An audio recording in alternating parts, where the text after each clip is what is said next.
All right, let's try that yet again. So let's see, we were on dynasties competing, Qin and Han dynasties and ethical systems. So yes, all of those are important. Then we moved on to Rome, Greece, people, mathematicians, and philosophers.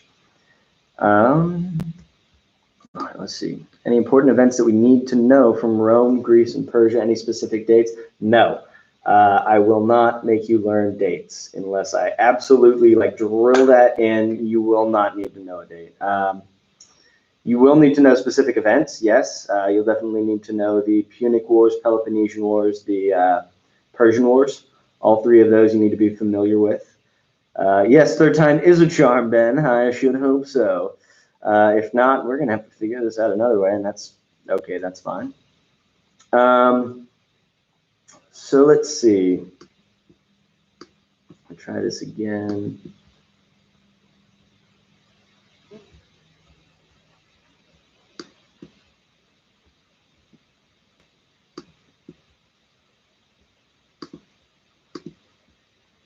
Okay.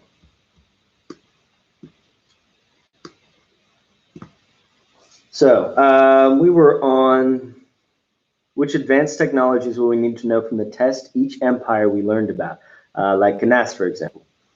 Advanced technologies that you need to know, for sure, Canaz would be nice, aqueducts would be nice, the wheel from Mesopotamia, the sail from Mesopotamia. Han Dynasty, you can be familiar with the wheel, paper. Those are the two big ones there. I believe those are the big inventions that you guys need to know for right now. Other than that, I think you guys should be fine.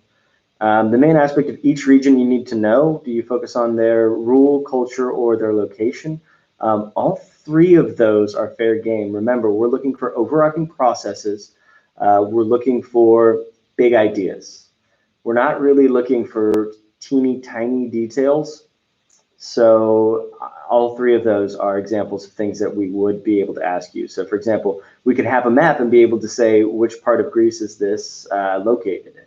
You should be able to be fine. The maps that we're using aren't incredibly specific for this test. Like for example, I think the most specific you would have to be is, let's say, where's Egypt, for example. Can I do a recap of the way the three empires ruled, what worked, and the most important takeaway from those are? Could the author of question number 8 please go ahead and just really quickly for me kind of explain a little bit further? I'm not quite sure what you're asking, so I will come back to that, question number 8 on the document. Next up, can you go over the provinces and such, like city-states and satrapies? Absolutely. So satrapies are unique to Persia. What happens is Darius splits the Persian Empire into 23 different satrapies because it was just getting too big. And because it got too big, he split it up and put different satraps or governors in charge of each of those provinces. Now, all of them still were loyal to King Darius. He was the king of kings. So they were all still kind of held to follow his rule. So it was still an empire. He just kind of split the responsibility a bit. After that, we've got the city-states, and those are, right now, you've learned about that in a couple of different areas. At first, in Mesopotamia, each one of those were city-states. And what that basically means is you have a city that functions as a unique and individual government. That city has maybe some surrounding lands that it controls, but other than that, it's just the city and the city's government that is in control of it. You see this in Mesopotamia, and you see those city-states going to war all the time, and you also see this in Greece. Both of them have a harsh geography in common. And remember, guys, a harsh geography breeds harsh people. So we're going to see in Mesopotamia, they're very war-driven. In Greece, they bounce back and forth, but they were war-driven for quite some time.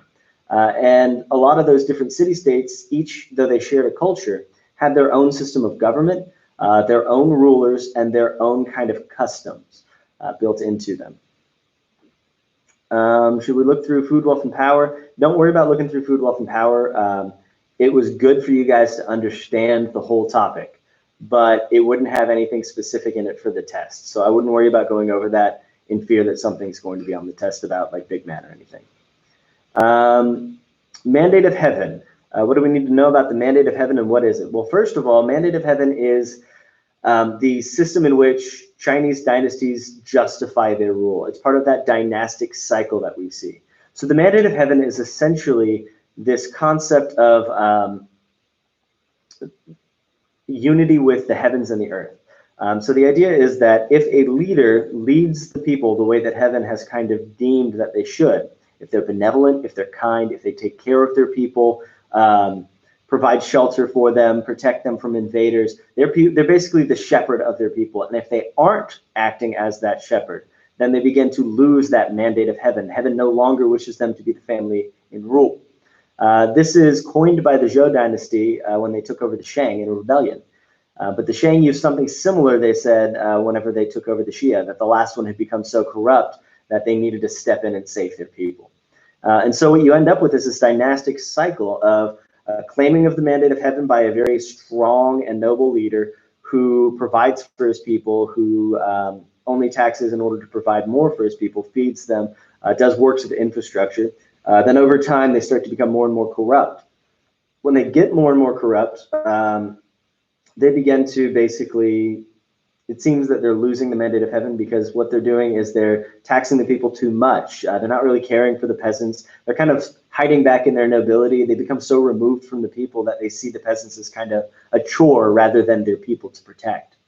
And once that happens, and you start to see that in combination with some signs that heaven is kind of ripped away from this, you start to see earthquakes, floods, famines, droughts, diseases. All of these are indicators that the mandate of heaven has left this dynasty. And in that case, people tend to start jumping in and trying to claim that mandate of heaven from these people, from whichever dynasty is in control. Now that's kind of like a, kind of almost a after the fact thing sometimes, because if they do a rebellion and they don't win, well, then they didn't have the mandate of heaven. But if they do throw a rebellion and do win, well, then clearly they do have the mandate of heaven. So it's kind of one of those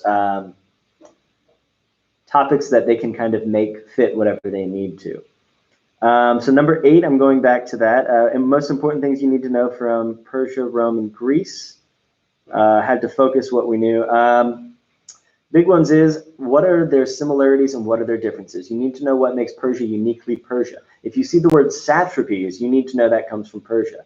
Rome, Greece, and Persia all had their own different systems of money. All of those are also the same. Let's see. Food, wealth, and power, no. Mandate of heaven. Rome, Persia, and Greece all have in common. Rome, Persia, and Greece all had a strong centralized government at some point. Even though Greece was separate city-states at first, after the Delian League and basically Athens started to try and grow an empire, and it led to those Peloponnesian Wars. After that, you see Macedon come in and unify Greece under one large empire under Philip II and then Alexander the Great. Following that, you have the Hellenistic empires all across that region, and all of those they were trying to centralize power in the hands of a few. The same thing we see in Persia and in Rome. All of them expanded through war. All of them also, though, brought infrastructure, culture, art, and architecture to those regions. Big ones for Greece and Rome are that they Rome kind of stole a lot from Greece. Rome really wanted to be Greece.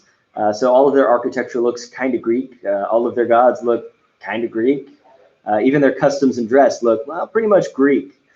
Persia, Rome, and Greek were different. Persia, of course, was an empire that was very tolerant of those that they took over. Now, whenever they did need to flex, they flexed hard. For example, in Egypt, they brought out all of the noble men and killed them, and then brought out all of their daughters and sold them off into slavery in front of everybody else. That was to make sure that Egypt understood they were there and they meant business. A lot of times, though, Persia didn't have to do that. So when Persia comes in, they actually let people who are accepting of Persia keep it. But once they get there, they will put in infrastructure. They'll start to tax them 20%. And so Persia kind of expands both militarily and by request. Rome was its own thing. Rome started off as a small city-state and then just expanded and expanded. And as Rome expands, they basically allow people to become Roman, but they have to be Roman. So they cannot be those barbarians. They have to speak Latin. They have to dress the part. They have to pay their taxes. And more importantly, they have to join the Roman military.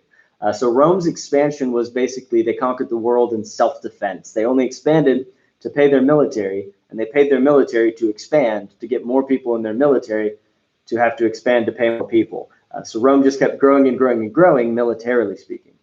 And then following that, you had Greece. And Greece was very individual because each of those city-states were their own individual things. The two big ones we talked about were Athens and Sparta, but there were also several other ones that we didn't talk about, like Corinth, Thebes, and among so many others, Ionia.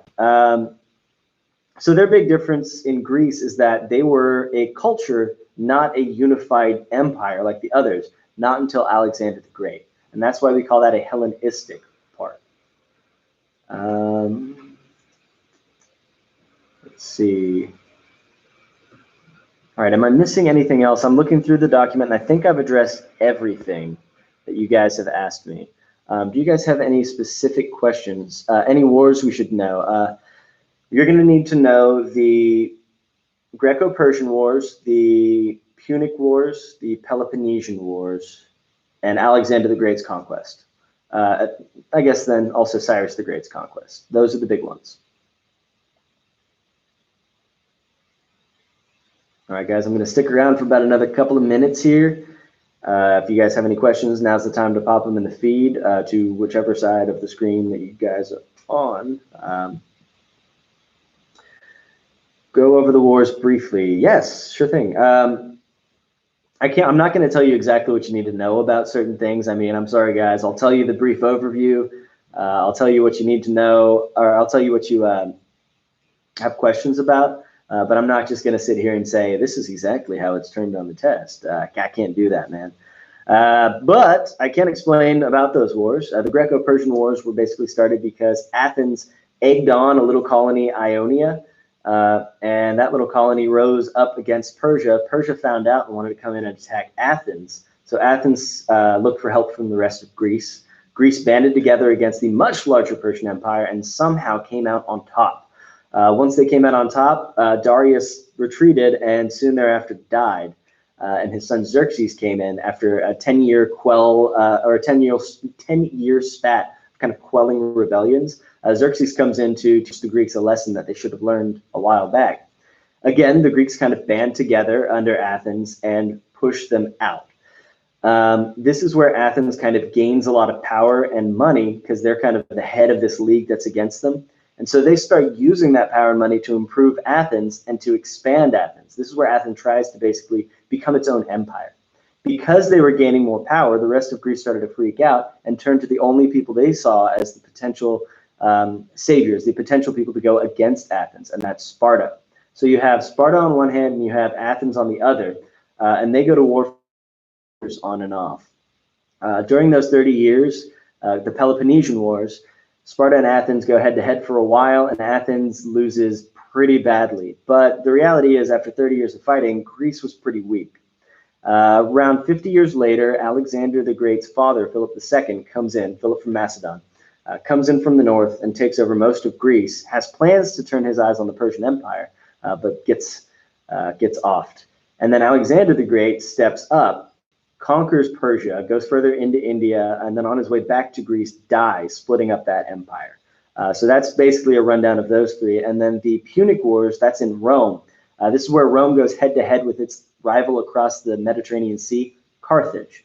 This is where you also have Hannibal crossing the Alps to come down into Rome, and he basically just rummages through Rome. I mean, this is like a super Cliff Notes version of it, like condensed. But Hannibal comes in, rummages through Rome, ends up getting eventually beaten, and then Carthage gets beaten twice. The second time, it got beat so bad that Rome sailed to Carthage, burned it to the ground, and then salted the earth so nothing could ever grow there again.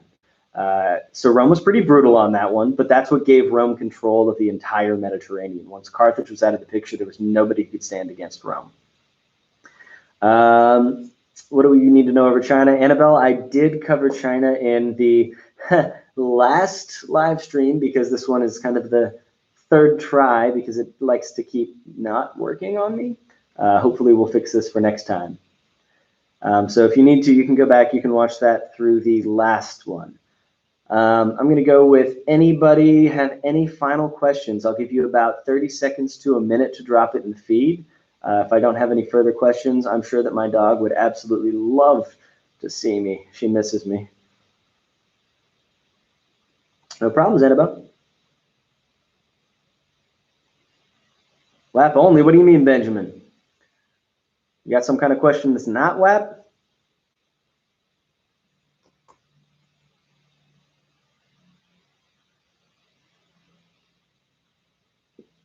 Two belief sides of Taoism. No, you don't need to know that specific on Taoism. I'm not going to make you know which side is yin and which side is yang. I will tell you, you need to know that there is balance in Taoism. You need to know it comes from Lao Tzu, and that kind of the big tenets of it. If you're interested in going even further into Taoism, you can always, I do have a video up on this channel about that as well. But no, you don't need to know every little aspect of those. That's too minute for me to test you guys over. That would be like, just be me tricking you. Well, what about A push, Ben? I don't know what I can do about that. I'll try.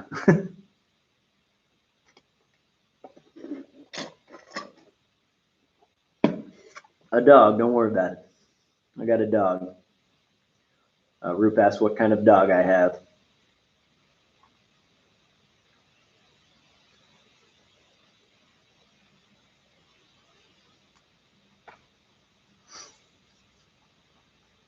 All right, guys, if I don't have any more questions, I'm going to start log off processes. I know Benjamin might have a random A push question that he's going to pop quiz me on here in a minute.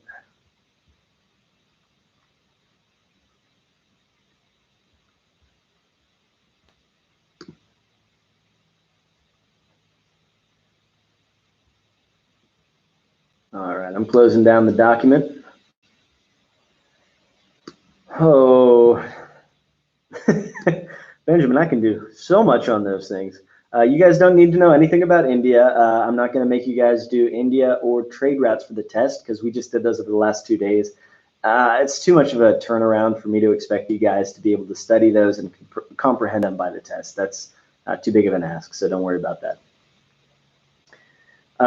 Benjamin, salutary neglect is all about healthy neglect. This is where England basically has left the colonies alone for so long, and they got used to it. So basically what happens is the American colonies got used to not having the king tell them what to do. And then so when the king does start telling them what to do, the colonies start to not like that because they're used to having representation in their local governments. But if England is coming in and asking them to do stuff, why don't they have representation in Parliament? They have somebody who goes there, but they don't have a vote. They don't have anything. That he can talk all day, but it's not going to do anything. So salutary neglect ends up being kind of a mindset of the Americas that turns on England in the end. Navigation acts, I'm a little bit worried that I might have that one wrong, so I don't want to go into it. Revolutionary mindset, though, it's all about which navigation acts are you talking about? I might be able to help you a little bit with that, Benjamin. I know that this is totally like throwing off all of my WAP kids, but Benjamin is asking me if for A push. You know what? Actually, Benjamin, this might be throwing them off. So I'm going to go ahead and skip that and probably end up cutting this out of the final copy of it for my kiddos who are coming in to watch this at the end. All right, ladies and gentlemen, I hope you guys have a wonderful evening, and I look forward to seeing you guys tomorrow. Good luck on your test, good studies. But hey, more importantly, go to sleep, get a good breakfast, be calm. Architecture in Greece, you need to be familiar with. You ready for it? Columns and arches. Boom. Got it. You guys have a wonderful, wonderful night. Seriously, though, go to bed. Don't stay up late studying. It messes with your head so much worse. It's better to be well-rested and understudied than overstudied and underrested. I don't know how else to say that. Make sure that you study, but don't do anything groundbreaking. Eat a good breakfast. Come on in ready to rock and roll tomorrow. All right, ladies and gentlemen, have a good day.